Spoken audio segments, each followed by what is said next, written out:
व्यासपीठावर उपस्थित मान्यवर माननीय गडकरी साहेब आणि आज आपल्याला एक स्वतंत्र वक्ते जे एक महान कीर्तिमान शास्त्रज्ञ आहे भारताचे ते आज आपल्यामध्ये आलेले आहेत. डॉक्टर अनिल काकोडकर माजी अध्यक्ष भारतीय अणुऊर्जा आयोग आज आपल्याला काही महत्त्वाची ज्या काही नवीन घटना संशोधनाच्या दिशा बदलत चालल्या आहेत त्यामधून ते आपल्याला देणार आहे, त्याचा फायदा आज आपल्याला मिळणार आहे. मित्रांनो, मी आपल्याला पुन्हा विनंती करतोय आपण स्थान ग्रहण करा. शेतकरी बंधूंनी आपल्याला कल्पना आहे की काही पिकांचं ज्यावेळी खूप जास्त उत्पादन होतं त्यावेळी त्याचे भाव गडगडतात आणि ज्यावेळी ते उत्पादन होत नाही त्याचे भाव वाढतात. आणि ह्या ज्या सत्रामध्ये आपल्याला मुख्यत्वे करून कांदा आणि आलू हे दोन पिकं आपल्याला असे स्पष्ट दिसतात आणि टमाटर की ज्यामध्ये शेतकऱ्याला फार मोठा नुकसान सहन करावं लागतं कारण भावाच्या फ्लक्च्युएशनमध्ये आणि प्रोडक्शन फ्लक्च्युएशनमध्ये. आणि अशा स्थितीमध्ये आपल्याजवळ काय यंत्रणा आहे किंवा टेक्नॉलॉजीज आहे याची आपण माहिती आज घेणार आहोत. हे जर आपण कमी करू शकलो किंवा आपण स्टोरेबिलिटी जर वाढवू शकलो तर ह्या पिकांना ज्यावेळी ज्याला आपण ग्लट म्हणतो की ज्या मार्केटमध्ये पुष्कळ ज्यावेळी उत्पन्न येते ते आपल्याला साठवणुकीसाठी जर आपल्याला वापरता आलं तर निश्चित मला असं वाटते की आपण हे जे भावाचे फ्लक्च्युएशन आहे हे कसे कमी करता येईल आणि शेतकऱ्याला जास्तीत जास्त फायदा कसा होईल हे आज आपल्याला या सगळ्यात नवीन तंत्रज्ञानाची माहिती ज्याच्यात अणुशक्तीचा उपयोग कसा करता येईल हे आज आपल्याला डॉक्टर अनिल काकोडकर साहेब आपल्याला आपल्या माध्यमातून सांगणार आहेत. तर मी त्यांना विनंती करतो की आपण या सत्राचं व्यासपीठ स्वीकारावं आणि शेतकऱ्यांना ती माहिती मराठीमध्ये साहेब चांगलं बोलतात, काही प्रश्न येत नाही, परंतु आपल्याला जर काही अडचण असेल तर त्यावेळी आपण इंग्लिश शब्द वापरू शकतो. नमस्कार. माननीय श्री नितीनजी गडकरी, माझे मित्र डॉक्टर माई, मंचावर उपस्थित मान्यवर, समोर उपस्थित सर्व मान्यवर आणि बंधू भगिनींनो, सर्वप्रथम इथे या सभागृहात यायच्या आधी इथे जे एक मोठं प्रदर्शन भरलं आहे, इंग्रजीमध्ये नेहमी त्याला एक्सपो म्हणतात, एक्सपोला मराठी शब्द काय माहीत नाही मला, पण एक मोठं प्रदर्शन त्याच्यामध्ये प्रत्यक्ष शेतीला उपयोगी अशी वेगळी उत्पादनं, वेगळ्या प्रकारचे तंत्रज्ञान इथे आपल्याला बघायला मिळतं. आणि ज्या संख्येने आपले शेतकरी बांधव ते प्रदर्शन बघतात आहेत आणि मला असं सांगण्यात आलं की संध्याकाळी गर्दी आणखीन वाढेल लोकांची, तर हा मला एक नवीन अनुभव होता गडकरी साहेब. आणि सर्वप्रथम मी हा अनुभव मिळवून दिल्याबद्दल मी आपल्याला धन्यवाद देऊ इच्छितो. त्याचबरोबर इथे येऊन आपल्याशी संवाद साधण्याची जी संधी मिळाली त्यासाठी सुद्धा मी गडकरी साहेबांचे आणि माई साहेबांचे मनपूर्वक आभार व्यक्त करू इच्छितो. मी माझं विवेचन 3 भागात मांडणार आहे. आणि मगाशी डॉक्टर माई जसं म्हणाले की शेती उत्पादनाचे भाव स्थिर राहतील या दृष्टीने रेडिएशन टेक्नॉलॉजीचा उपयोग कसा करता येईल याबद्दल मी शेवटी येणारच आहे. पण त्याआधी 1-2 मुद्दे आपल्यासमोर मांडावेसे मला वाटतात. पहिला म्हणजे एकूणच ग्रामीण भागात विशेषतः शेतीवर आधारलेली उपजीविका आणि हा जो सगळा प्रयत्न आहे हा शेतीवर आधारलेली उपजीविका कशी वाढवायची, उत्पन्न शेतकऱ्याचं उत्पन्न कसं वाढवायचं आणि त्या अनुषंगाने एकूणच ग्रामीण भागाची भरभराट कशी होईल ते पाहायचं हे मला वाटतं या कार्यक्रमाचं प्रमुख उद्देश आहे. आणि त्या अनुषंगाने मला काही सांगावंसं वाटतं ते मी मांडणार आहे आपल्यापुढे. दुसरं, शेतीबरोबरच इतर जोडधंदे, उपजीविकेची इतर साधनं कशा प्रकारे आपल्याला वाढवता येतील त्याबाबतीत मी थोडंसं आपल्यापुढे बोलू इच्छितो. आणि तिसरा भाग म्हणजे शिक्षण आणि विकास यांचा विशेषतः ग्रामीण विकासाच्या संदर्भात थोडा उहापोह मी करणार आहे. सर्वप्रथम आपल्याला माहिती आहे की एकूण भारताच्या सरासरीच्या दृष्टीने जर विचार केला तर ग्रामीण भागातलं सरासरी उत्पन्न प्रतिव्यक्ती हे शहरी भागातल्या सरासरी प्रतिव्यक्ती उत्पन्नापेक्षा काही ठिकाणी अर्ध, काही ठिकाणी 1/3 इतकं कमी आहे. आणि अर्थातच त्याच्यामुळे आपण बघतो स्थलांतराचे प्रश्न आणि ग्रामीण भागात त्या निमित्ताने बऱ्याच समस्या निर्माण होतात. आणि आपल्याला ही जी विषमता आहे ती भरून काढण्यासाठी म्हणून ग्रामीण भागात सुबत्ता आणणं हे अत्यंत महत्त्वाचं आहे. आणि अर्थातच त्याचा केंद्रबिंदू, गाभा हा शेती असणार आहे. पण शेतीच्या बरोबर आपल्याला जर इतर उपजीविकेची साधनं निर्माण करता आली तर बरेचसे प्रश्न सुटतील. म्हणजे अर्बनायझेशन ही म्हणतात असं की ती न टळणारी गोष्ट आहे. पण भारतामध्ये अर्बनायझेशनची गती इतर कुठल्याही देशापेक्षा जास्त आहे.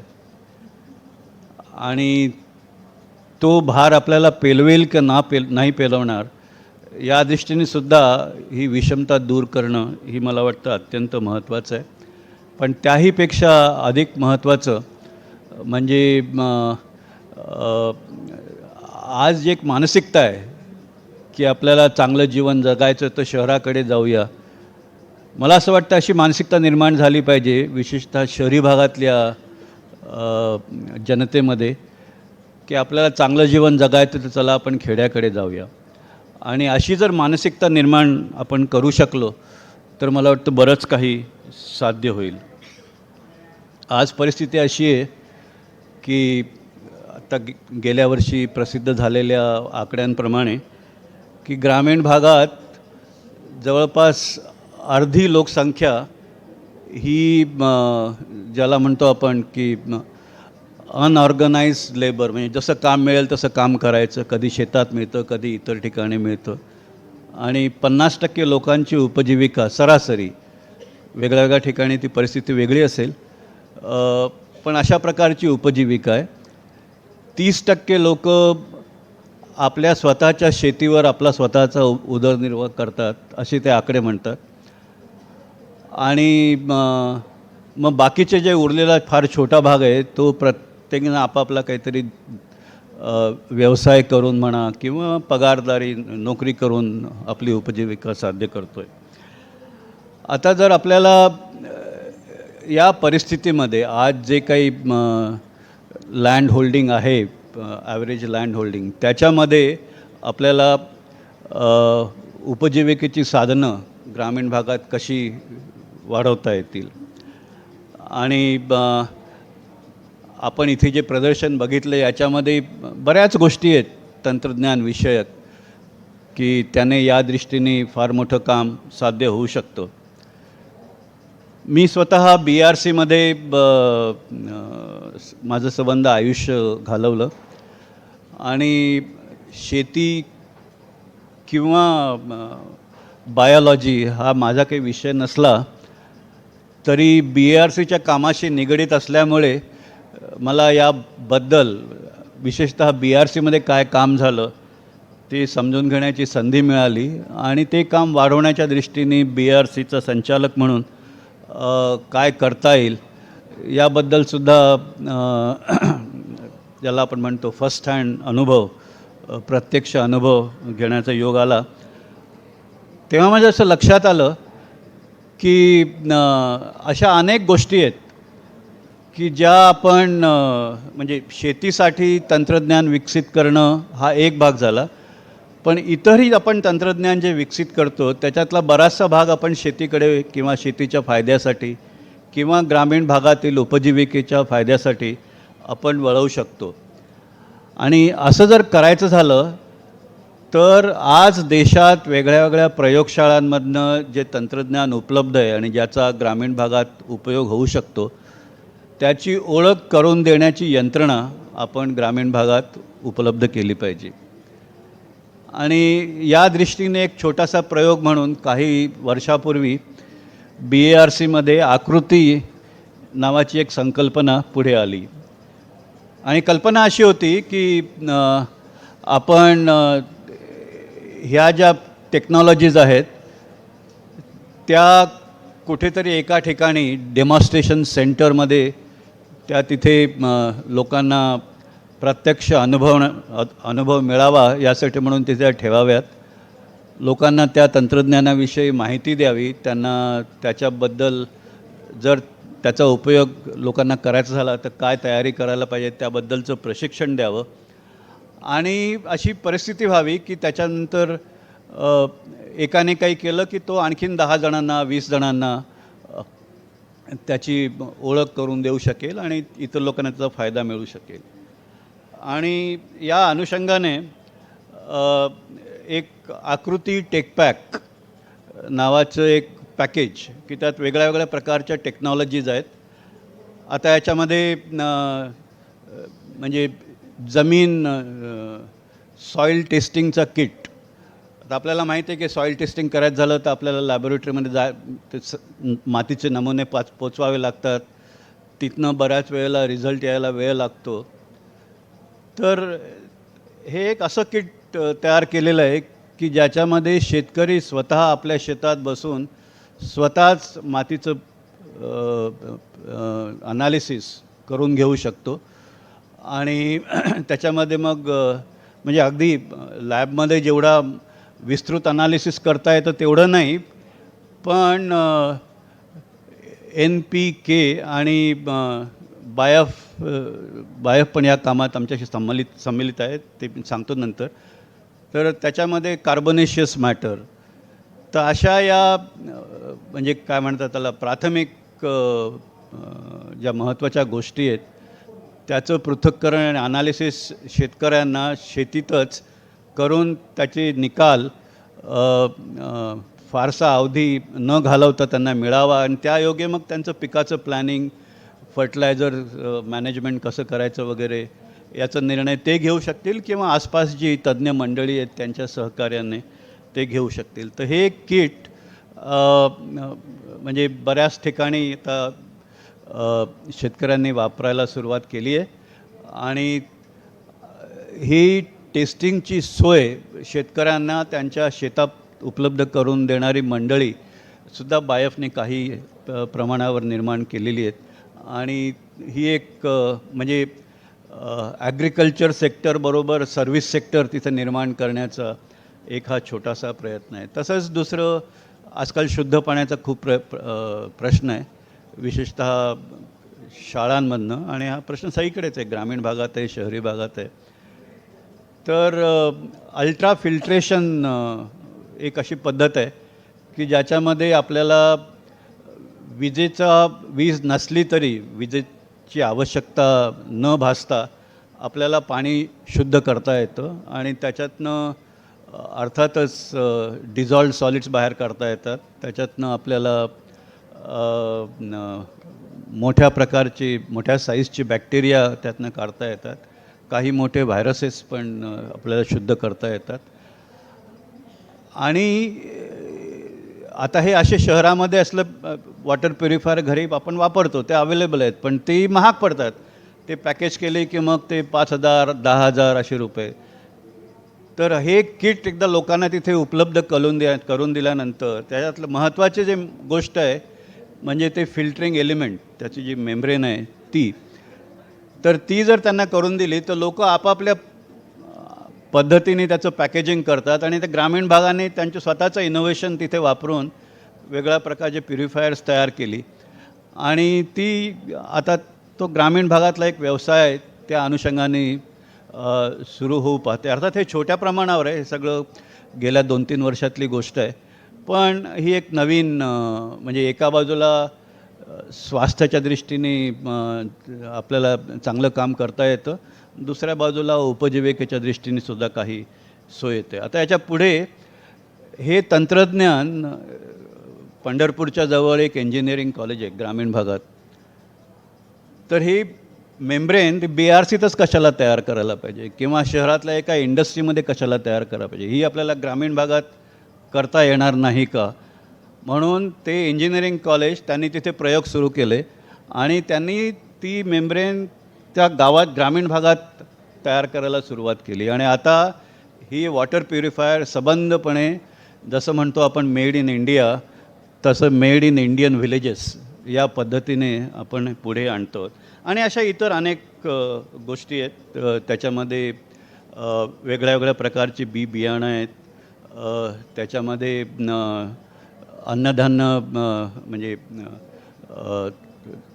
थर्मल डिसइन्फेक्टिफिकेशन त्या पद्धतीने ते टिकवून धरण्यासाठी म्हणून ची यंत्रणा आहे, त्याच्यामध्ये सोलर ड्रायरची यंत्रणा आहे, अशा अनेक. तर हे सगळं आपण जर ग्रामीण भागात ठेवलं आणि ते लोकांना जर बघायला मिळालं तर ते आपोआप ते तंत्रज्ञान पसरतं आणि मग प्रत्येकजण आपापल्या आवडीप्रमाणे आपापल्या कलाप्रमाणे त्याचा अवलंब करतो आणि अर्थातच त्याचा उपयोग त्यांच्या उपजीविकेसाठी सुद्धा होऊ शकतो. ही एक टिश्यू कल्चर आपल्याला माहिती आहे, टिश्यू कल्चर हे खूप पसरलेलं आहे. तर कल्पना अशी आहे की टिश्यू कल्चरसाठी मोठी खूप खर्च लागणारी लॅब उभी करण्यापेक्षा एक कमी खर्चात आणि साधारणपणे असे म्हणजे खूप सॉफिस्टिकेटेड इन्व्हेस्टमेंट न करता एक साधारण शेतकरी एक छोटी टिश्यू कल्चर लॅब उभी करू शकेल काय, आणि त्या दृष्टीने BRCतल्या माझ्या सहकाऱ्यांनी काही प्रयत्न सुरू केलेले आहेत आणि अशा प्रकारच्या लॅबसुद्धा राबवून शेतकरी स्वतः टिश्यू कल्चर लॅब निर्माण करून ही सॅम्पलिंग्स लोकांना त्याचा पुरवठा करू शकून एक नवीन प्रकारचे म्हणजे टिश्यू कल्चरचे सॅम्पलिंग्स घेऊन शेती करणं हा एक भाग झाला, पण ती सॅम्पलिंग सगळ्यांना पुरवणं आणि त्या योगाने आपली इन्कम वाढवणं हा पण त्याच्यातला एक भाग आहे. तसंच सोलर ड्रायर आणि त्याच्यापासून विविध प्रकारची उत्पादनं हेच माहीत आहे, पण एक प्रकारची लोकांना काय काय शक्यता आहेत त्याची ओळख करून देऊन ते तंत्रज्ञान ग्रामीण भागातले लोक स्वतः निर्माण करू शकतील त्या प्रॉडक्ट्स आणि स्वतः राबवू शकतील अशी परिस्थिती निर्माण करणं हा याच्या मागचा खरा उद्देश आहे. आणि हे साधारणपणे आत्ता फारसं नाही मागाशी म्हटल्याप्रमाणे, पण 12-15 ठिकाणी अशा प्रकारच्या आकृती देशातल्या विविध भागात सुरू झालेल्या आहेत. महाराष्ट्रात पण 5-6 ठिकाणी आहेत आणि आमचा असा एक प्रयत्न आहे की एकदा एका ठिकाणी अशा प्रकारची सुविधा उपलब्ध केली की ती सुविधा एक स्वयंपूर्णपणे चालू राहिली पाहिजे. म्हणजे त्यासाठी लागणारं जो काही खर्च आहे ती सुविधा चालू ठेवण्यासाठी, ती त्या सुविधेत जे काही उत्पन्न निर्माण होईल त्याच्याने तो खर्च भागला पाहिजे आणि ती सुविधा आपोआप पुढे सुरू राहिली पाहिजे. आणि हे बऱ्याच अंशी सफल होताना मला दिसतं आहे. त्यामुळे फक्त नॉलेज आणि टेक्नॉलॉजी जर आपण पुरवली तर एक सस्टेनेबल लाईव्हलीहूड आपण निर्माण करू शकू असा मला विश्वास वाटतो. आता हेच काम पुढे नेण्यासाठी म्हणून त्याची पुढची स्टेप म्हणजे आपण जर टेक्नॉलॉजी पुरवली आणि लोकांनी ते वापरायला सुरुवात केली तरी कालांतराने 5 वर्षांनी 6 वर्षांनी ती टेक्नॉलॉजी पुरातन होते, नवीन टेक्नॉलॉजी पुढे येते आणि मग परत कॉम्पिटिशनचा प्रश्न येतो. मग त्या कॉम्पिटिशनमध्ये आपण टिकू शकत नाही आणि परत उपजीविकेचा प्रश्न निर्माण होतो. म्हणून मग अशी कल्पना पुढे आली की ग्रामीण भागात जे इंजिनिअरिंग कॉलेजेस आहेत, ग्रामीण भागात ज्या शिक्षण संस्था आहेत, तिथे अशा प्रकारच्या संशोधनाची व्यवस्था का होऊ नये की त्यायोगे जे काही तंत्रज्ञान आपण ग्रामीण भागात वापरतो ते तंत्रज्ञान सतत सुधारलं जावं, त्याच्यामध्ये नवीन नवीन गोष्टी अंतर्भूत करता याव्यात, किंवा एखादं नवीन तंत्रज्ञान आपण तिथे जर विकसित करू शकलो तर ते आणखीन एक मोठी उपलब्धी म्हणावी लागेल. आणि म्हणून एक rural human and resource facility ही अशा प्रकारची संकल्पना असल्या शिक्षण केंद्रात जर आपण निर्माण केली आणि इथे त्याच्यातलं एक डेमॉन्स्ट्रेशन आपण बघता आहात, स्वेरी पंढरपूरला ते निर्माण केलेलं आहे, तर तिथे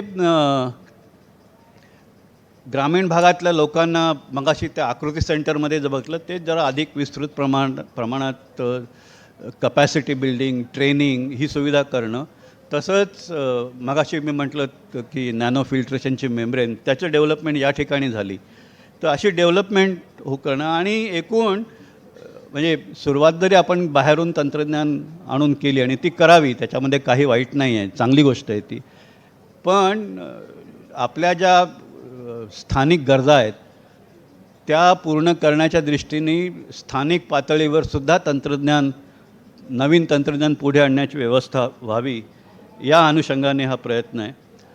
आणि हे जरा पुढे जाऊन ज्याला मी म्हणतो एक सिलेज, म्हणजे ग्रामीण भागामध्ये जर असल्या प्रकारचं संशोधन करायचं झालं तर आपल्याला असे संशोधन करणारी मंडळी तिथे असायला पाहिजेत.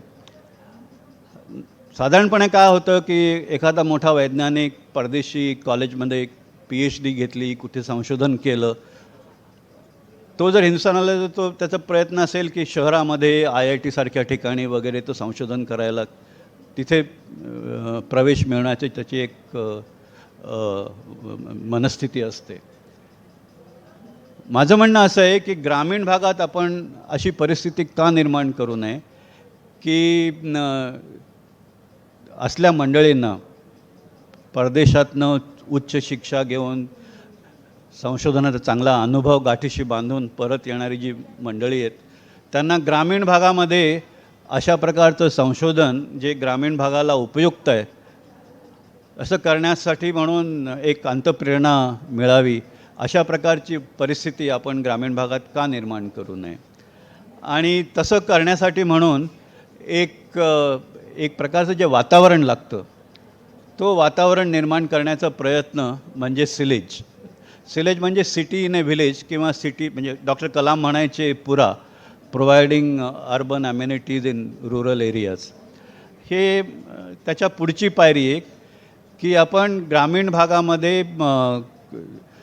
जगातली उत्कृष्ट वैज्ञानिक येऊन तिथे काम करू शकतील अशी परिस्थिती निर्माण जर करू शकलो आणि त्याच्या आसपास जर आकृती मगाशी म्हटलं त्याप्रमाणे अशा आकृती केंद्रांची साखळी असली आणि त्या आकृती केंद्र मग एकूण विस्तृत समाजाशी निगडीत जर असले तर मला वाटतं अशी परिस्थिती निर्माण होऊ शकते की ज्यायोगे एका बाजूला समाजाचं अर्थकारण पुढे जाईल नवीन टेक्नॉलॉजीची साथ मिळाल्यामुळे, आणि दुसऱ्या बाजूला लोकांची त्या दृष्टीने तयारी, आणि त्याचबरोबर जसे जसे नवीन प्रश्न निर्माण होतील तसे तसे ते सोडवण्यासाठी म्हणून नवीन तंत्रज्ञान स्थानिक पातळीवर सुद्धा निर्माण करण्याची सोय आपण निर्माण करू शकू. तर या दृष्टीने दोन पातळीवर प्रयत्न सुरू आहेत.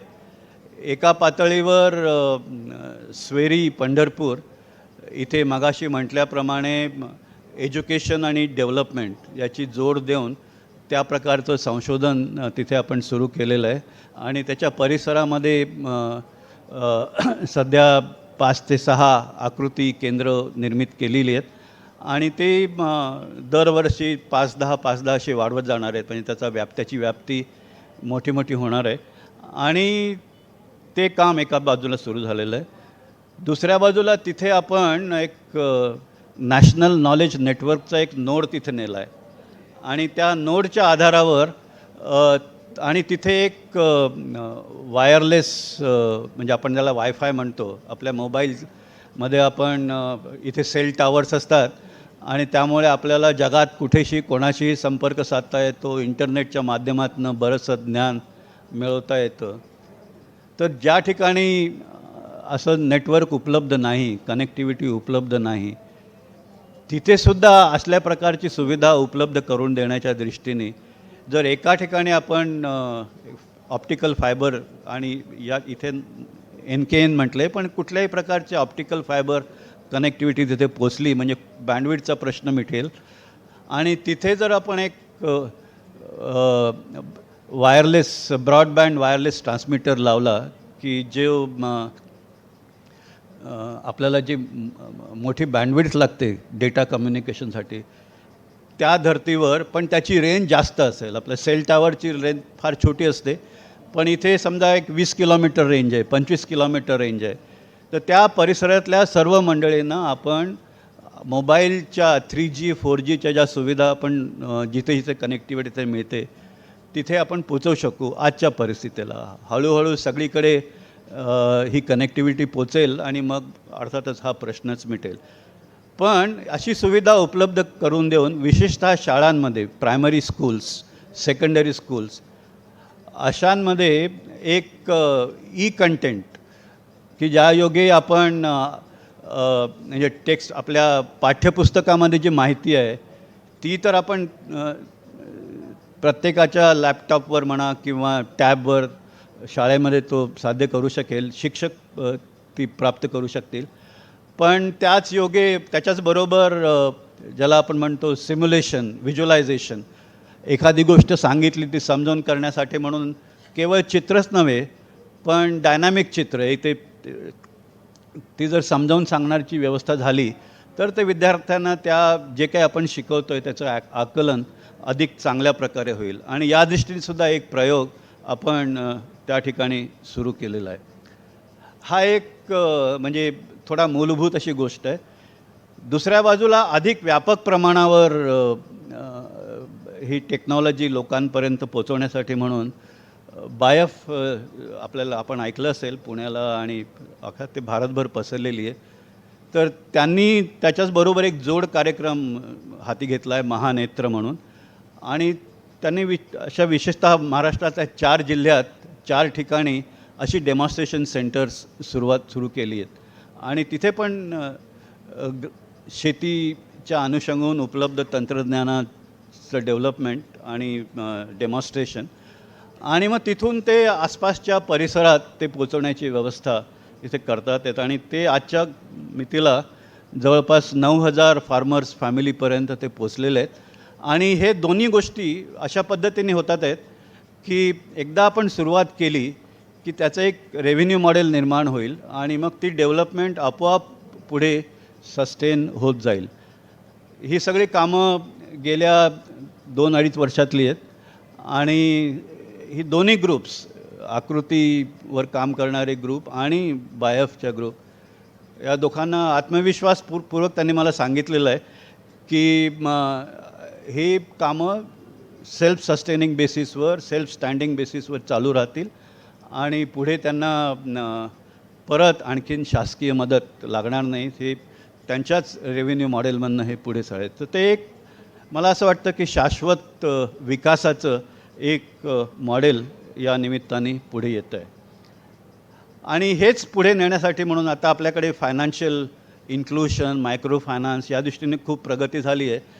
तर त्याची आणि ही आकृती सिलेज या संकल्पनेची जर जोड दिली तर मला वाटतं हे एक जसं आपण म्हणतो एखादा प्रोजेक्ट न्यायचा तो बँकेबल प्रोजेक्ट असला तर आपल्याला पुढे नेता येतो. तसंच छोटे छोटे गटसुद्धा स्वतःच्या बळावर ही कामं पुढे नेऊ शकतील. आणि म्हणूनच त्याला मी या सगळ्या रचनेला DNA ऑफ रुरल डेव्हलपमेंट, कारण DNA म्हणजे सजीव, स्वतः ते प्रपोगेट होतात आपसात, तर तशी व्यवस्था विकासाच्या दृष्टीने सुद्धा आपण करू शकू.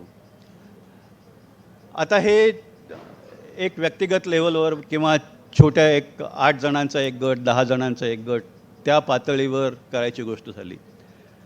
आता जर आपल्याला अधिक विस्तृत पातळीवर करायचं झालं तर अर्थातच त्याला वेगळ्या प्रकारची रचना, ऑर्गनायझेशनल रचना करायला लागेल. आणि आपल्याला माहीत आहे तर महाराष्ट्रामध्ये साखरेच्या दृष्टीने फार मोठी क्रांती झाली आहे. का झाली?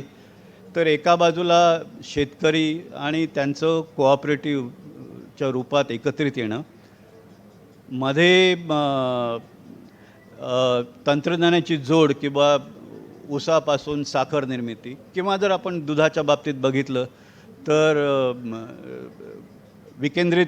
रित्या दुधाचं उत्पादन आणि मग त्याच्यावर प्रक्रिया करण्यासाठी म्हणून एक व्यवस्था की जे प्रोफेशनल तत्वावर चालू शकेल अशी, आणि मग या सगळ्याची मार्केटिंगची व्यवस्था. आणि याच्याने आपण बघितलं की दुधाच्या बाबतीत संबंध देशात केवढी मोठी क्रांती झाली आहे, साखरेच्या बाबतीत केवढी मोठी क्रांती झाली आहे. आणि मला असं वाटतं की एकूण शेती उत्पादनाच्या बाबतीतसुद्धा आपण असंच प्रकारचं साध्य करू शकू. आणि आजकाल बऱ्याच ठिकाणी फूड पार्कची संकल्पना पुढे आलेली आहे.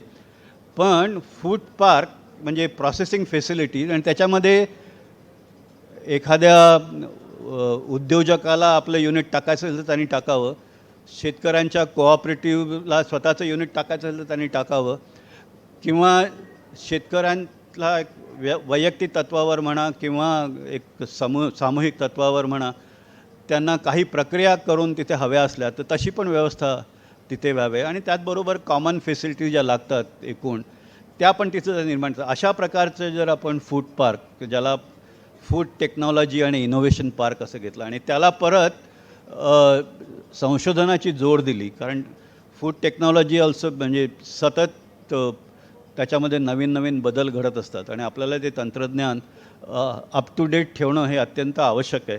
तर अशी जर व्यवस्था केली तर मला वाटतं साखरेच्या बाबतीत जी एक मोठी अर्थक्रांती घडली, किंवा दुधाच्या बाबतीत जी अर्थक्रांती घडली, ती एकूणच शेतीमालाच्या उत्पादनाच्या बाबतीत घडू शकेल हे नक्की. आता याच्यामध्ये बऱ्याच गोष्टी आहेत. आता म्हणजे शेतीवर प्रक्रिया करून त्याला मूल्यवर्धन करून बाजारात आपण प्रॉडक्ट आणू शकतो, आणि इथे प्रदर्शनातसुद्धा आपण बऱ्याचशा अशा प्रकारच्या प्रॉडक्ट्स बघितले असतील. हा त्यातला मला वाटतं सगळ्यात महत्त्वाचा मुद्दा.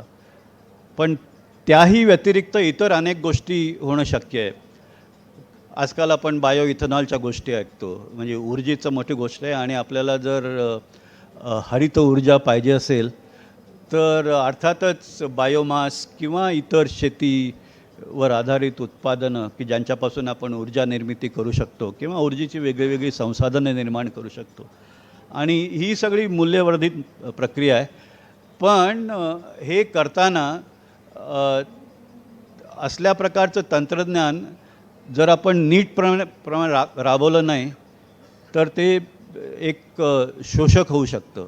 कारण ती एकूण अर्थसत्ता एका ठराविक ठिकाणी एकवटली जाते, आणि मग जे तळागाळातल्या ज्या व्यक्ती आहेत त्यांचं एक्सप्लॉयटेशन होणं शक्य आहे. आणि म्हणून त्याच्यामध्ये ज्याला आपण म्हणतो ग्रासरूट प्रोड्युसर्स, त्यांची संघटित शक्ती याच्यामध्ये अंतर्भूत असणं हे पण तितकंच महत्त्वाचं आहे. म्हणून फार्मर्स कोऑपरेटिव्ह, प्रोसेसिंग प्लांट आणि मग मार्केटिंग, अगदी म्हणजे मगाशी म्हटल्याप्रमाणे शुगर आणि मिल्कच्या बाबतीत जशी व्यवस्था करण्यात आली, बरोबर तशीच व्यवस्था, फक्त इथे एक आपण मल्टी प्रॉडक्ट गोष्टी करतो. फक्त एकच गोष्ट नाही करत, पण वेगळ्या प्रकारचे उत्पादन आहेत, सीझनल असतात. काही म्हणजे वर्षभर एकाच प्रकारचं उत्पादन आपल्याला घेता येणार नाही. आणि त्यामुळे हे जे काही इन्व्हेस्टमेंट आहे त्याचा पुरेपूर जर त्याचा उपयोग व्हायचा असेल तर ते 12 महिने त्याचा उपयोग झाला पाहिजे, आणि वेगळ्या प्रकारची उत्पादनं आपल्याला तिथे निर्माण करता आली पाहिजे. अशी व्यवस्था केली तर मला वाटतं ग्रामीण भागात व्हॅल्यू ॲडिशन, किंवा आपण त्याचा अर्थात त्याला तुम्ही आता इंडस्ट्रीयल ग्रोथमध्ये म्हणणार का ॲग्रिकल्चरल ग्रोथमध्ये म्हणणार, हा एक मला वाटतं गौण मुद्दा आहे. पण एकूण GDPचं कॉन्ट्रीब्युशन जे आहे ते कितीतरी पटीने वाढू शकतो असं माझा ठाम विश्वास आहे. आणि असं एकदा झालं की अर्थातच मगाशी म्हटल्याप्रमाणे शहरी भागातल्या लोकांनासुद्धा पटेल की आपल्याला जास्त संधी ग्रामीण भागात आहेत. इट्स अ अनटॅप्ड अपॉर्च्युनिटी आणि ती निर्माण करणं शक्य आहे असा माझा विश्वास आहे. एकच उदाहरण मी आत्ता देऊ इच्छितो आणि आपण म्हणजे ऊर्जेबद्दल बोललो, पण आपण ऐकलं असेल की गवार त्याची आपण भाजी खातोच आणि हे मला वाटतं भारतातल्या कुठल्याही भागात आणि वेगळ्या वेगळ्या प्रकारच्या क्लायमेट कंडिशनमध्ये त्याची निर्मिती होऊ शकते. अर्थात मी काही शेतीतज्ञ नाही, पण अत्यंत कमी पाण्यात आणि कुठल्याही प्रकार ज्याच्यामध्ये उत्पादन होऊ शकणारी ती जात आहे. आणि त्याला आजकाल जे आपण शेल ऑइल आणि शेल गॅस की ज्यायोगे आज अमेरिका जगातली सर्वात मोठी हायड्रोकार्बन निर्माण करणारा देश म्हणून पुढे आलेला आहे. आपल्याला वाटत होतं की सौदी अरेबिया किंवा आखातातील देश हे मोठे देश आहेत तेल उत्पादनाच्या दृष्टीने. आज अमेरिका सगळ्यात मोठा देश आहे आणि त्याचं कारण हे नवीन तंत्रज्ञान त्यांनी पुढे आणलं आहे. आणि हे नवीन तंत्रज्ञान राबवताना या गवारपासून निर्माण केलेला गम किंवा त्याच्यावरचं जो व्हॅल्यू ॲडिशन आहे त्याचा फार मोठा उपयोग होतो. आणि अर्थातच राजस्थानमधनं फार मोठ्या प्रमाणावर या गवारचा एक्सपोर्ट अमेरिकेत व्हायला सुरुवात झाली होती. पण जेव्हा मी बघितलं की याच्यामध्ये हे जे वर्धनासाठी म्हणून परदेशातल्या किती लोकांनी पेटंट फाईल केले आणि भारतातल्या किती लोकांनी पेटंट फाईल केले, तर मला असं लक्षात आलं की भारतात कोणीच पेटंट नाही फाईल केले. आपल्या इथलं उत्पादन याच्यावर एवढा मोठं फायदा होऊ शकतो, पण याचं संशोधन आपल्या इथे होत नाही, बाहेर होतं. तर एकूणच मूल्यवर्धनावर संशोधन होणे अत्यंत आवश्यक आहेत. पण आता आज अशी उलट परिस्थिती आहे की आता म्हणजे ही जी समीकरणं आहेत ती थोडी बदललेली आहेत आणि आता त्याच्यात कॉम्पिटिशन निर्माण होत झाली आहेत. आपल्या गवाराची मागणी कमी होत लागलेली आहेत आणि शेतकऱ्यांना जसं आपण म्हणतो भाव पडले की शेतकऱ्यांना एक प्रकारचा डिस्ट्रेस निर्माण होतो, त्रास निर्माण होतो, तसाच गवाराच्या बाबतीत पण होऊ घातलेला आहे. तर सांगायचा मुद्दा असा की तंत्रज्ञान आपण म्हणजे या फार मोठ्या गोष्टी होऊ शकतात. म्हणजे रोजचं आपलं उत्पादन किती, त्याला जोडधंदा म्हणून किती होता हा एक भाग झाला, पण अशा एक मोठ्या संधी आपण आपल्या शेतकरी बांधवांपुढे उपलब्ध करू शकतो. आता मी माझ्या वक्तव्याच्या शेवटल्या भागावर येतो आणि ते म्हणजे माई सरांनी मगाशी म्हटल्याप्रमाणे की म्हणजे बऱ्याच वेळेला असं होतं की उत्पादन वाढलं की भाव पडतात आणि मग शेतकऱ्याचं नुकसान होतं आणि त्याच्या उलट मागणी जास्त झाली आणि तेवढं उत्पादन जर नसलं तर भाव एकदम आकाशाला भिडतात आणि बऱ्याच वेळेला त्याचा फायदा शेतकऱ्यांना मिळत नाही, मधल्या दलालांना मिळतो. आणि हे आपण म्हणजे कांद्याच्या बाबतीत अनुभवलेलं आहे, इतरही अनेक उत्पादनांच्या बाबतीत अनुभवलेलं आहे. तर याच्यावर उपाय म्हणजे आपण मगाशी चर्चा केली त्याप्रमाणे मूल्यवर्धन हा एक मोठा उपाय आहे. कारण त्या बफर तर दुधाच्या कारखान्यांमध्ये आपण जेवढं दूध डायरेक्टली लोकांना लागतं तेवढं लोकांपर्यंत पोचवतो, बाकीच्या दुधाची इतर उत्पादनं करतो म्हणजे जसं बटर, चीज, तूप. आणि ते झालं की ते आपल्याला साठवता येतं आणि जेव्हा जेव्हा मार्केटमध्ये त्याची डिमांड होईल तशाप्रमाणे आपल्याला विकता येतं. तर अशीच व्यवस्था आणि असं जर करायचं झालं तर मूल्यवर्धन केल्यानंतर त्याचं शेल्फ लाईफ आपोआप वाढतं. दूध लगेच नासतं, फार दिवस टिकत नाही, पण त्याच्यावर प्रक्रिया केली की ते आपण अधिक दिवस टिकवू शकतो. त्याच्यावरनं नवीन मूल्यवर्धित पदार्थ निर्माण केले की ते आणखीन जास्त दिवस आपण ठेवता येतं आपल्याला. अन्नधान्याच्या बाबतीत पण हे अशीच गोष्ट आहे आणि विशेषतः ज्यांचं शेल्फ लाईफ कमी आहे अशा पदार्थांच्या बाबतीत. आणि पण बऱ्याच वेळेला असं की आपली एक भारतामध्ये असं आहे की आपल्याला एक फ्रेश वस्तू लागते. काही जरी झालं तरी ते शेतातनं घरात आलं, घरात स्वयंपाकघरात आपण ते तयार केलं आणि खाल्लं तर आपल्याला जास्त आनंद मिळतो. अशा परिस्थितीत ही जी उत्पादन आहे ते आहे त्या स्वरूपात त्याचं शेल्फ लाईफ आपल्याला वाढवता येईल का. आणि असं जर आपण शेल्फ लाईफ वाढवू शकलो आणि त्याच्यात दोन गोष्टी साध्य होतील. एक की बा बऱ्याच वेळेला उत्पादन वाढल्यानंतर ते लगेच विका, नाहीतर ते त्याची नासाडी होईल म्हणून भाव पडतात.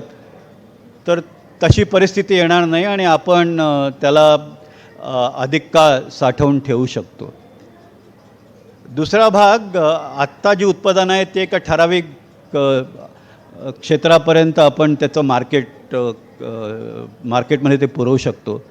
शेल्फ लाईफ वाढलं की ते आपण अधिक दूरच्या मार्केटपर्यंत जाऊ शकतो, कारण ते अधिक काळ टिकून राहू शकतं. आपण असं ऐकलं असेल की मागे जेव्हा अमेरिकेशी आपण एक करार केला, त्याच्यानंतर त्यांनी भारतीय आंबा अमेरिकेत पोचवता येईल एकदा रेडिएशनची प्रक्रिया केली की. तर म्हणजे आता ते आहे थोड्या प्रमाणात, पण तशी सोय पण आपण निर्माण, तर अधिक विस्तृत मार्केट आपण काबीज करू शकतो. आणि या सगळ्याचा मोठा परिणाम जो होतो हे किमती स्थिर करण्यावर. आणि एकदा किमती स्थिर झाल्या आणि मगाशी म्हटल्याप्रमाणे याचं जे ऑर्गनायझेशन आहे त्याच्यामध्ये मधले दलाल शक्यतो जर आपण कमी केले तर याचा फायदा एका बाजूला उत्पादकाला, म्हणजे ग्रासरूट तळागाळाच्या उत्पादकांना, शेतकऱ्यांना होतो, आणि दुसऱ्या बाजूला ग्राहकांना होतो. आणि या दोन्ही दृष्टीने आपण एक फार मोठा फायदा समाजाचा करून देऊ शकतो. तर रेडिएशन ही अशी गोष्ट आहे की ज्या योगे आपण वेगळ्या वेगळ्या पदार्थांचं शेल्फ लाईफ वाढवू शकतो. तर यासाठी BRCमध्ये खूप प्रयोग झाले. त्याच्यासाठी मग नंतर त्या सेफ्टीच्या दृष्टीने त्या क्लिअरन्सेस वगैरे मिळवली. आणि लासलगावला आपण एक पहिला कांदा प्रक्रिया असं डेमॉन्स्ट्रेशन प्लांट, हे काही व्यापारी तत्वावर चाललेला प्लांट नाही, पण डेमॉन्स्ट्रेशन करण्यासाठी तो प्लांट तिथे आपण उभा केला. आणि त्याच्यानंतर या प्लांटमध्ये ही पोती एका टोटमध्ये घालून आपण, एक चेंबर असतो, त्या चेंबरमध्ये ते आपोआप मशीनने आतमध्ये जातं, तिथे त्याच्यावर विकिरणाचा मारा होतो आणि ते म्हणजे ज्या प्रक्रियातून त्या पदार्थाची नासाडी होते, त्यात मग ते जंतू असोत किंवा इतर रायपनिंग प्रोसेसेस असो, त्याच्यावर आपण काबू मिळवतो. आणि मग ते ठराविक वेळानंतर ते प्रॉडक्ट तसंच तसं बाहेर येतं आणि मग आपण त्याचं साठवू शकतो किंवा मार्केटमध्ये नेऊ शकतो. ही अत्यंत सोपी प्रक्रिया आहे आणि हे आता मी याच्या डिटेलमध्ये जाणार नाही, पण एक छोटीशी बिल्डिंग मग अशी बघितली आपण, किंवा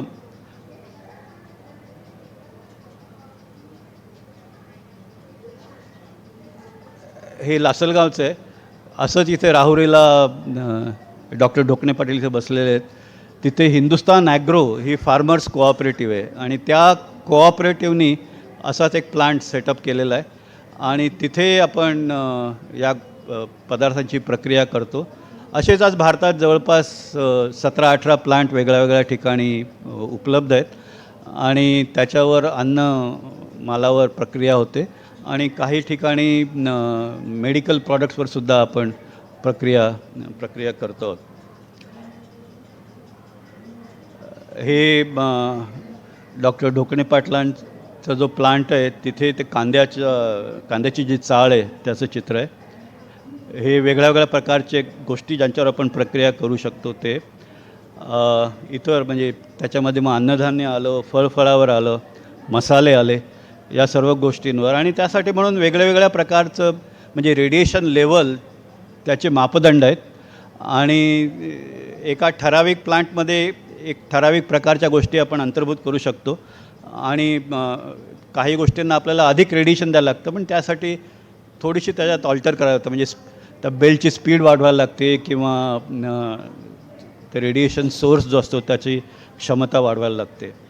हे भारतात वेगळ्या वेगळ्या ठिकाणी जे प्लांट्स आहेत त्यांची यादी आहे.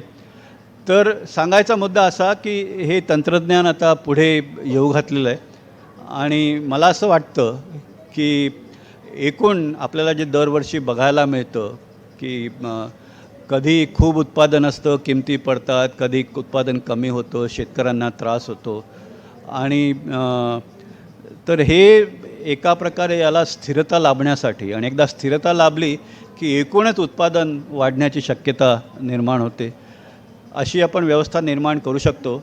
एका बाजूला एक शेतकऱ्यांचं सहकारी तत्वात एकत्र येणं, दुसऱ्या बाजूला अशा प्रकारच्या प्रक्रिया करणारे संयंत्र लावणं की ज्याचं प्रोफेशनल मॅनेजमेंट असेल, आणि त्यांच्यासाठी म्हणून मार्केटिंग क्वालिटी कंट्रोलची व्यवस्था करणं आणि त्याचबरोबर थोडीशी बँकिंगची व्यवस्था करणं पण आवश्यक आहे. कारण शेतकऱ्याला त्याने आधीच बरंचसं कर्ज घेतलेलं असतं पीक आणि त्यानंतर त्याला सांगितलं की तुला आता कमी भाव मिळतात ते तू ठेवून राख, तर त्याच्याकडे ती शक्यता नसते.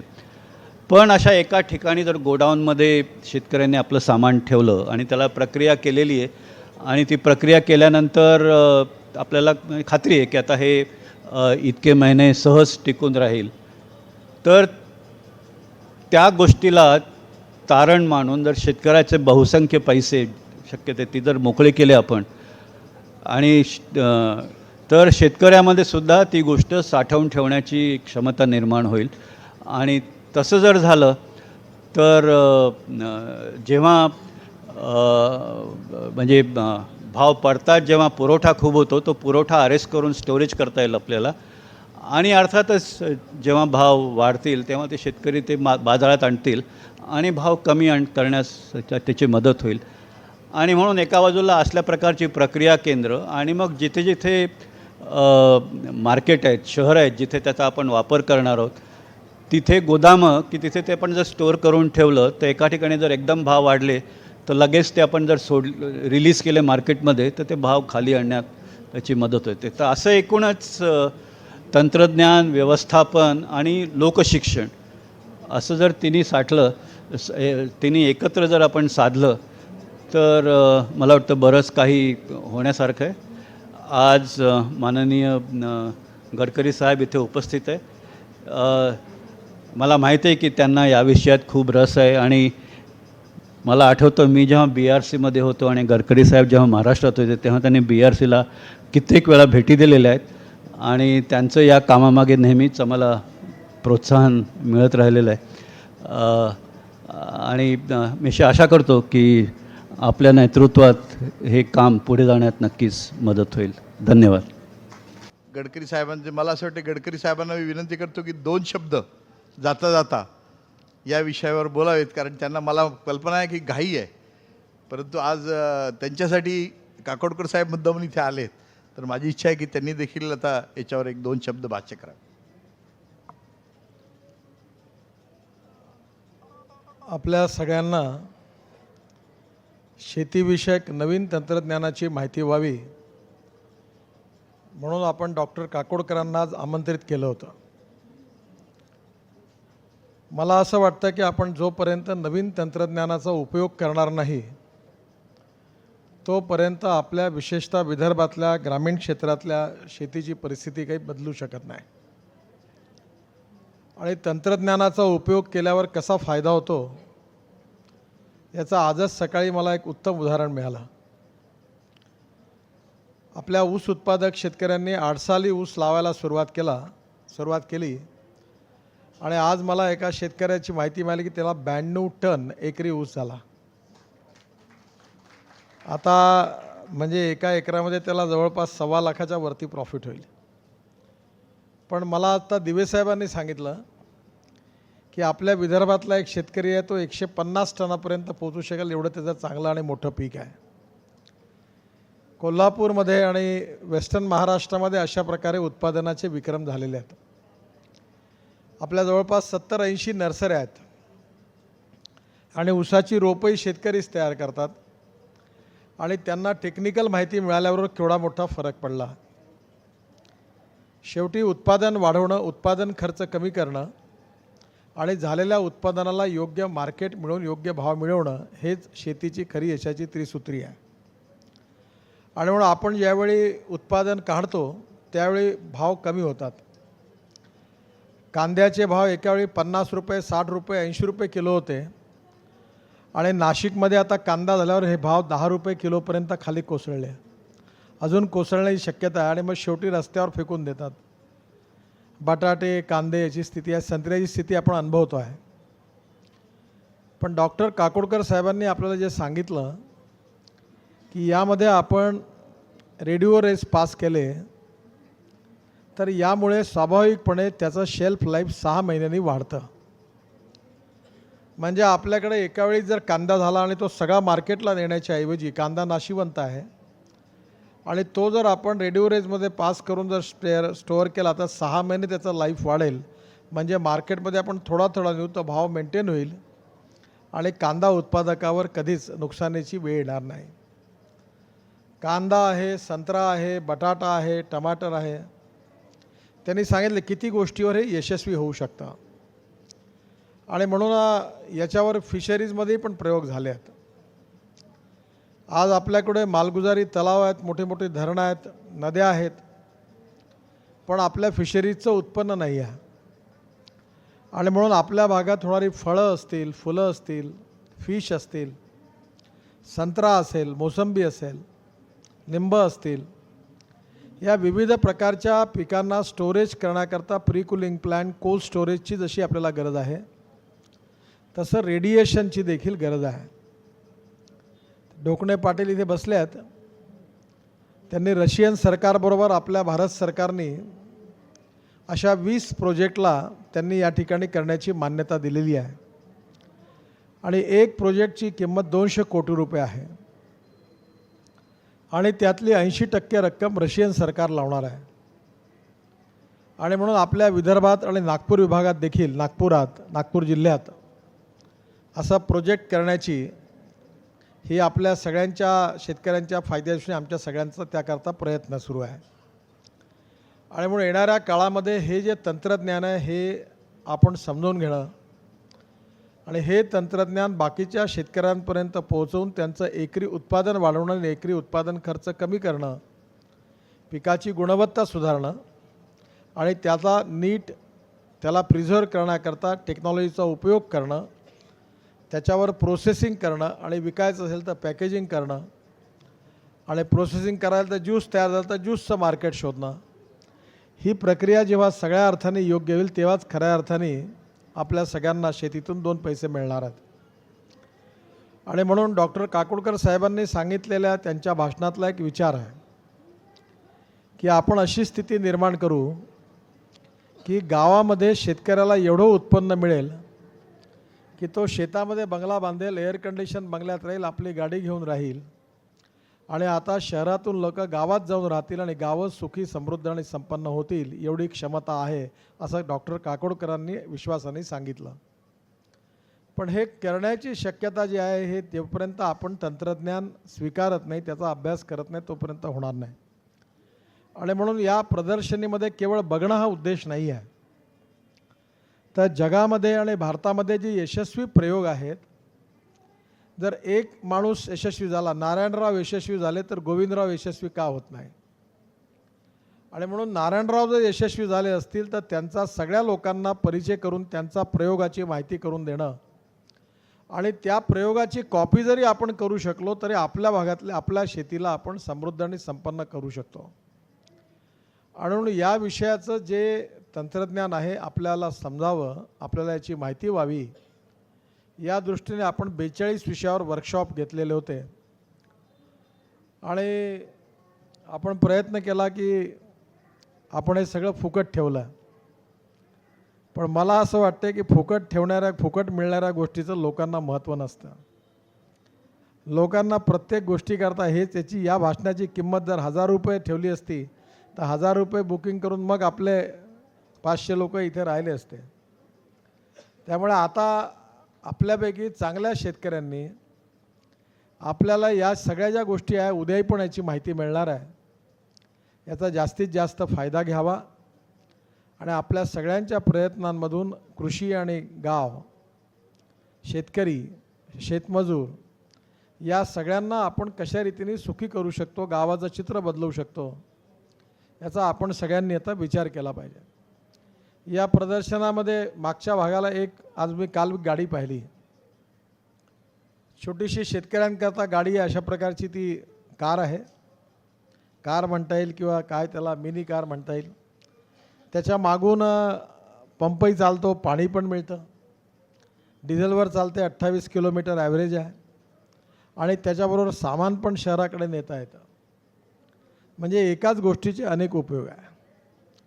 मागे आपल्या इथे एकाने आपल्या मोटरसायकलवर पंप चालवून त्या ठिकाणी पाणी पुरवठ्याची योजना आपण बघितली. त्यामुळे या नवीन नवीन ज्या काही कल्पना आहेत, जे काही विज्ञानाने जे संशोधन झालेलं आहे, ते संशोधन बघणं आणि त्या संशोधनाचा उपयोग आपल्या शेतीमध्ये आपण सगळ्यांनी करणं, याकरताच आपण डॉक्टर काकोडकरांना मुंबईवरून आज बोलवलं. ते इथे आलेत आणि त्यांनी सोलरपासून तर बायोगॅसपर्यंत विविध प्रकारचे प्रयोग कसे केले पाहिजेत, त्याच्यात कॉर्डिनेशन कसं असलं पाहिजे. 3 शब्द महत्त्वाचे आहे: कोऑपरेशन, कोऑर्डिनेशन अँड कम्युनिकेशन. शेवटी तुम्ही चांगलं ऐकलेलं तुमच्याच जवळ ठेवून दिलं तर बाकीच्या लोकांना कसं समजेल. म्हणून इथून तुम्ही जे चांगलं ऐकाल ते सर्व शेतकऱ्यांपर्यंत पोहोचवणं आणि ज्यांच्यापर्यंत पोहोचलं त्यांनी हा प्रयोग करणं आणि जे प्रयोगात यशस्वी झाले त्या प्रयोगाची इतर लोकांनी, मी विचारपूर्वक शब्द वापरतो आहे, कॉपी करणं, कारण ते काही पेटंट रजिस्टर नाही आहे. चांगलं समृद्ध आणि संपन्न बनला एक व्यक्ती, एक शेतकरी बनला तर बाकीच्यांनी त्या मार्गाने जाणं यात काही चूक नाही आहे. आणि म्हणून डॉक्टर काकोडकर आज या ठिकाणी आलेत, त्यांनी आपल्याला मार्गदर्शन केलं, याबद्दल मी त्यांचे मनापासून आभार मानतो. आणि निश्चितपणे त्यांच्या मार्गदर्शनाचा उपयोग विदर्भातल्या आपल्या शेतकऱ्यांना नक्की होईल. रेडिएशनचे प्रकल्प आपल्याकडे कसे आणता येईल याचाही आपण सगळे मिळून प्रयत्न करू. शेतीला जोडून पूरक धंदे आणि शेतीचं उत्पादन खर्च कमी करणं, उत्पादन वाढवणं आणि मालावर प्रक्रिया करणं, यासंबंधीचं जे इनोव्हेशन आहे, हे उपक्रमशीलता आहे, याचा उपयोग आपण सगळ्यांनी आपल्या शेतीमध्ये जरूर करावा ही विनंती करतो. आणि पुन्हा एकदा डॉक्टर काकोडकरांचे आभार मानतो आणि आपल्या सगळ्यांना धन्यवाद देतो. नमस्कार.